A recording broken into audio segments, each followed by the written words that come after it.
Welcome back to Primetime News. And a special welcome once again to our viewers on TVJ International in the Cayman Islands and online at onespotmedia.com. First up this evening, the Integrity Commission is providing greater clarity on its annual report that was tabled in Parliament. At its first media briefing in years, the Commission addressed concerns about its lengthy investigations, high staff turnover, and the public perception of the Commission, among other issues. Alicia Williams was there. For the first time in years, the media had an opportunity to drill members of the Integrity Commission at a press briefing. It follows the tabling of its annual report in Parliament.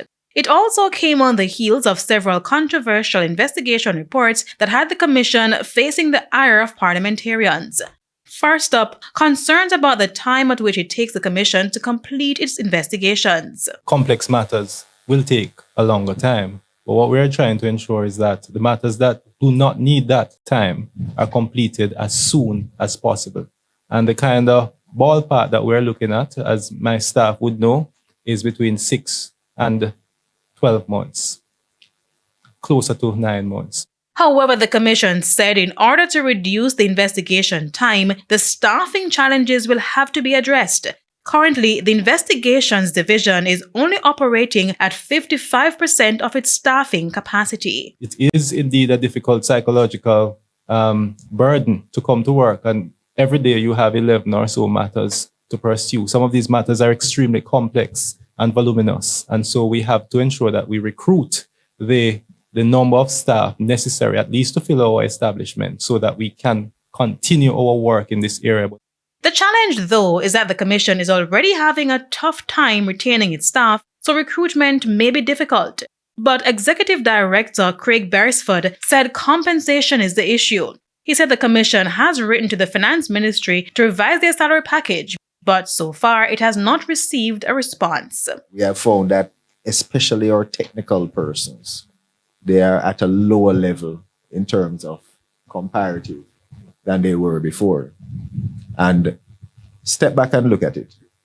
If someone is applying for a job within the Commission and they can go to any other public service at the same level, why would you want to work at the Commission when you have all that risk and the social media abuses to contend with?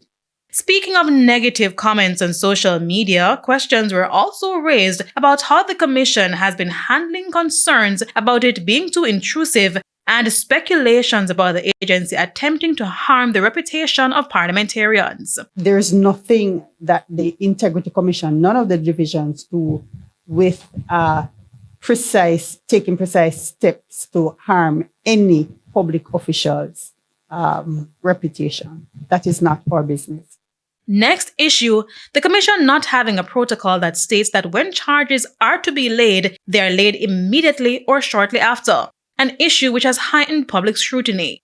While not giving a timeline, as it currently stands, there is no protocol, but I can say that steps are being taken to implement such protocol. The Commission also said going forward, it is hoping to have a media briefing annually after its reports are tabled in Parliament. Alicia Williams, TVJ News.